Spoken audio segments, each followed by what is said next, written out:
Исәнмесез, эфирда яңалыклар чыгарылышы, студияда Роза Хабибуллина, алга таба төп темалар турында. Парковкада урыннар бар, әмма машиналар ашыгыч ярдәм күрсәтү транспортының юлын каплый. Проблеманы ничек хәл итәләр, Гүзәл Шихапова белеп кайтты. Ни өчен йөк машиналарын йөртүчеләр баш күтәрә, чаллы дальнобойщиклары да бу акцияга кушылырмы? Дәресләрдән соң бу ялларга 19-нчы мәктәптә инглиз теле укытучысының күргәзмәсе ачылды. Biz укытучы рәсем ясау өчен белмәдек, ләкин кайчан без аны белдек, без бик шат булдык. Татарстан премьер-министры Илдар Халиков бүген Татфонбанк кертемчеләре белән очрашты. Исегезгә төшерәбез, узган шимбәдә алар республика хөкүмәтеннән Үзәк банкның Татфонбанк лицензиясын алуга карата шикаят белдерүләрен сораганнар иде. Төп таләп банк счетындагы акчаларны хуҗаларына кире кайтару. Бүген банк клиентлары иҗтимагый ярдәм фонды төзү тәкъдиме белән чыкты. Әлеге фонд зыян күргән эшмәкәрләр һәм кертемчеләргә ярдәм итүне күз уңында тота. Республика должна создать фонд, куда вольют деньги государственные банки, государственные крупнейшие предприятия, а таких много. И сама республика, урезав бюджет на спорт, ненужные, международные ненужные мероприятия, имиджевые проекты, создаст фонд в размере требований кредиторов банка. Такая вот схема. Давайте мы там уменьшим бюджет, возьмем из бюджета республики, дадим денег, заставим другие предприятия, чтобы они отдали деньги вкладчикам. Ну, это точно не правовой вариант, который вряд ли будет реализован, я вам сразу говорю. Шәһәрдәшләр машина кую тыела дигән юл билгесенә игътибар бирмим. Ашыгыч ярдәм күрсәтү машинасын йөртүче шикаят белдергәннән соң хастахана янына махсус юл билгесе куйдылар. Әмма бу шәһәрдәшләрнең начар гадәттән биздермәде. Юлда нигездә 4-нче хастаханәгә килүчеләр машиналарын куеп калдыра. Бу исә ашыгыч медицина хастаханәсенә керергә кумаучалый. Проблеманы ничек хәл итәләр, Гүзәл Шихапова ачыклады. Ашыгыч ярдәм күрсәтү хастаханәсе каршында урнашкан парковкада һәр вакытта да буш урыннар бар. Әмма күп кенә машина йөртүчеләр транспортларын юл кырыенда калдыра. Нәтиҗәдә ике яклы юл бер яклы гына булып калган. Машиналар һәр якка чиратлап узарга тиеш. Еш кына бу чиратта ашыгыч ярдәм күрсәтү хезмәтенә дә торырга туры килә. Машинада авыру пациент булганда һәр секунд кадерле ди ашыгыч ярдәм транспортын йөртүчеләр. Машина йөртүчеләрнең җавапсызлыгы кемнеңдер гомерен кыскартырга мөмкин. У меня был такой случай, когда я вез женщину с инфарктом. И именно вот здесь вот мы встали, навстречу машина выехала, хотя она видела, что здесь идет скорая уже по этой дороге. Она выехала, и мы минуты-две не могли разъехаться, потому что была колея, он просто из колеи не мог выбраться. Әлеге пациентның сәламәтлеге турында башка мәгълүмат юк. Бу минутлар аның гомерен саклап калуда киртә булмагандыр дип ышанасы килә. Ә менә рөхсәт ителмәгән урынга машина куйган өчен нинди җәза көткәнен барысы да белергә тиеш. За данное нарушение водителю грозит административный штраф в размере 1500 рублей. Если водитель отсутствует на месте, то автомобиль помещается на спецстоянку. Безнең иҗат төркеме эшләгән арада машина хуҗалары белән сөйләшеп булмады. ЮХИДИ инспекторлары урында булганнарына карата беркетмә төзеде. Машина йөртүчеләр үз гаепләрен шунда ук таныды. Әгәр транспортлар янына вакытында килеп җитмәсәләр, эвакуация һәм штрафстоянка өчен дә түләргә туры килер иде. Юл билгесен бер атна элек кенә урнаштырдылар. Бәлки шуңа күрә шәһәрдәшләр өйрәнеп тә бетмәгәндер. Әмма эвакуация кагыйдәләрне тизрәк үзләштерергә ярдәм итәчәк. Гүзәл Шихапова, Сергей Вильданов, яңалыклар. Шәһәрдәшләр мөрәҗәгать иткәннән соң маршрут транспортында шоферлар хакында мәгълүмат урнаштырдылар. Бу сыйфатсыз хезмәт күрсәтелгән очракта билгеле кешегә карата чаралар күрелсен өчен кирәк. Халык соравы буенча шәһәрнең маршрутлар йөрешен анализладылар. Бүген эшлекле дүшәмбе киңәшмәсендә халык мөрәҗәгатләре буенча узган елга нәтиҗә ясадылар. Былтыр башкарма комитет 14 мең зарлану һәм тәкъдим кабул иткән. Аларның саны ел сайын арта бара. Күбрәк түрәләргә язмача мөрәҗәгать итәләр, иң күп сораулар торак коммуналь өлкәсенә кагыла. Шәһәрдәшләрне тарифлар арту, хезмәт күрсәтү сыйфатының начар булуы, видео күзәтү җайламалары булмау борчый. Икенче урында төзелеш өлкәсе. Мисал өчен 65-нче комплекс өлешчеләре күптән көтелгән фатирларына күчә алмабыз дип борчыла. Киңәшмәдә хәзерге вакытта инвестор эзлибез дип җавап бирделәр. Ел дәвамында төзелеш буенча 1000 якын мөрәҗәгать кабул ителгән.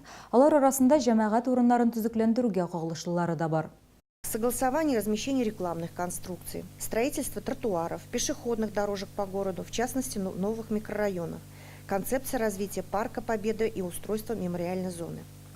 Так, в течение января-февраля 2016 года В муниципалитет поступило 121 обращение от граждан об оказании в реализации реконструкции мемориальной зоны Парка Победы.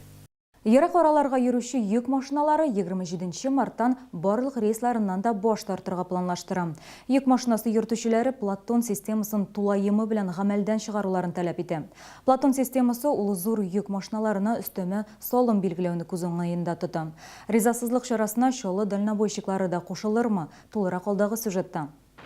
Ризасызлык чарасын Россия йөк ташучылар берләшмәсе оештырды. Берләшмә 2015 елда нәкъ менә Платон системасына каршы көрәш дулкынында барлыкка килгән иде. Акциянең нәтиҗәсе булды. Платон системасы түләүләрен арттырмадылар. Ә хәзер менә яңалык 15 апрельдән бер зур йөк машинасына километр өчен 1 сум 50 тиен урынына 3 сум түләргә туры киләчәк. Моңа каршы ризасызлык белдерү чарасына оештыручылар Россиядәге 90% йөк машина йөртүчесен җәлеп итәргә ниятли. Мы никого не заставляем, никого не уговариваем. Каждый должен сам себе понимать, что если он сейчас не примет с нами участие, то завтра у него существования и будущего нет в этом бизнесе. Шалы йөк ташучы оешмалары арасында бу фикерне хупламаучылар да бар. Барлык рейслардан да баш тартырга ярамый дип ассызыклыйлар. Чөнки кайбер товар җитештерүче оешмалар бер өзлексез эшлиләр. Аларга шимал даими рәвештә килеп торырга тиеш. Шуңа күрә гомум массаны баш күтәрергә чакыру дөрес түгел дигән фикердә Шалы транспорт оешмасы хуҗалары. Алар Платон системасы белән башкача көрәшергә уйлыйлар. Переговорный процесс и воздействие президента на Министерство транспорта. Повышает Министерство транспорта, а не правительство там это вот. Не Медведев. Медведев может и, к сожалению, может и не знать, хотя он должен знать, что это дело. Зур йөк машина йөртүчеләрнең фикерләре төрле. Кемдер хуплый, кемдер юк. Ә акциядә катнашмау барысының да диярлек җитәкчеләреннән торачак. Думаю, что надо присоединиться, потому что слышал, еще дороже будет этот Платон. Куда мне не до этого, мне семью накормить, какой там Платон это не мои проблемы, не я плачу это. Этот Платон, скорее всего, отразился на потребителе конечный, кто в магазине покупает. А больше никому это не отразится. Шунысын да билгеләп үтү мөһим. Ноябрь аенда азык-төлек җитештерүче ире берләшмәләр Платон бәяләренең үсү аркасында азык-төлек хаклары 10%ка артачак дип белдергәннәр иде. Димәк, таякның авыр башы әлегә баягы гади кулланучыга төшәчәк дигән сүз. Райнур Әгъләмтинов, Кирилл Ерофеев, Ленар Султанов, Яңалыклар. Татарстан кош гриппы белән зарарланган Россия төбәкләре исемлегенә кергән. 2016 елның ноябреннан 2017 елның февраленә кадәр илнең 8 төбәгендә кошлар кырылуы теркәлгән. Бу хакта Роспотребнадзор идарәсе хәбәр итә.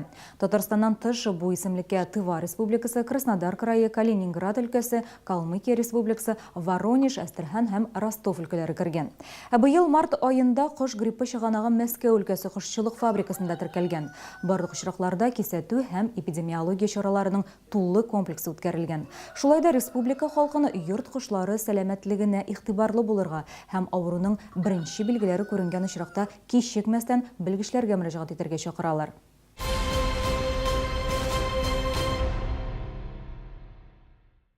Тикшерү комитетының Шоллы бүлегендә 42 яшьлек иратның 4 яшьлек кызга карата кылган оятсыз гамәлләре хакындагы мәгълүматны тикшерә. Тикшерүчеләр хәбәр итүенчә, әнисе баласын февраль башында апасының өйдәше белән калдыра. Алдан фаразлау буенча ират кызга карата җинси гамәлләр кылган. Хәзер тикшерүчеләргә бала сөйләгәннәрнең дөрестлеген тикшерергә кирәк. Иратның моңа кадәр талау, законсыз наркотиклар сатып алу һәм саклау өчен хөкем ителгәнлеге билгеле. Бүгенге иртә Олышилна поселогында яшәүчеләр өчен хәерле булмады. Янгын сүндерүчеләр берничә сәгать дәвамында ут белән көрәште. Ивушка бакчачылык ширкәтендә дә янгын чыкты. Теманы хәбәрчебез дәвам итә. Шәхси йорттан нибары күмер генә калган Олышилнәдә янгын иртәнге 6-да чыга. Тулысы белән муенча гараж һәм турак йорт янып бетә. Бәхеткә өйнең хуҗасы төтен исенә вакытында уяна, урамга йөгереп чыгып автомобилен күчереп өлгерә. Якын тирәдәге йортларга да зыян тими. Я слышала какой-то шум, треск, и исходя из этого, он мне мешает спать. Настойчиво я думала, пережду. В итоге, не получается меня заснуть, я уже как нервничаю. Открываю окно и смотрю, там просто огонь вот так вот столбом стоит. Я на работу собирался, гляжу, дым пошел. Не задел вас пожар ваш дом? Наш не задел, слава Богу. Бог миловал. Ивушка бакчачылык ширкәтендә дә йортта янгын чыга. Утны каравылчы күреп ала, шундук янгын сүндерүчеләрне чакырта. В ходе дознания было установлено, что на данном участке никто не проживает. Хозяева оставляли включенным хозяева на зиму оставляли включенным электрообогревательный прибор. Наиболее вероятная причина – это короткое замыкание электропроводки электронагревательным прибором. Бакча сезоны җитү белән янгыннар саны арта ди белгечләр. Кыштан соң бакчачылар морҗаларны чистартмыйча мунча яга. Бу исә ут чыгуга китерә. Шуңа күрә сак булырга кирәк дип кисәтә янгын сүндерүчеләр. Гүзәл Шихапова, Ксения Антонова, Сергей Вильданов, яңалыклар. Китапларны, дәфтәрләрне читкә куеп, дәресләрдән соң рәсем ясауга керешә. Сүз 19-нчы мәктәптәге инглиз теле укытучысы турында бара. 8 март алдыннан Марлена Мадаян укыткан мәктәбендә үзенең беренче күргәзмәсен ачты. Хәзер укытучылар да, укучылар да аның рәсемнәрен күреп сокланып йөри. Мәктәптәге яңа ачышлар турында алга таба карагыз. Барлык бу картиналарны Марлена 5 ай эчендә ясаган. Бу аның эшләренең бер өлеше генә. Беренче тапкыр рәсем ясарга укытучы ярты ел элек керешкән. Махсус курсларга йөргән, мәктәптәгеләр аның шөгылен белгәч күргәзмә оештырырга тәкъдим иткәннәр. Это удовлетворение, и самое главное, хочется своим примером показать детям, что никогда не поздно чего-то достигать в жизни, да? Добиваться. Поэтому, если есть сильное желание, это можно сделать в любое время, в любом возрасте.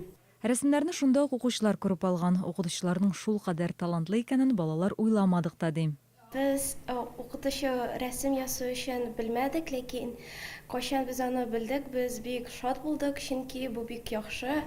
Укытучы безгә аның рәсемнәрен күрсәтә, һәм алар безгә бик ошый.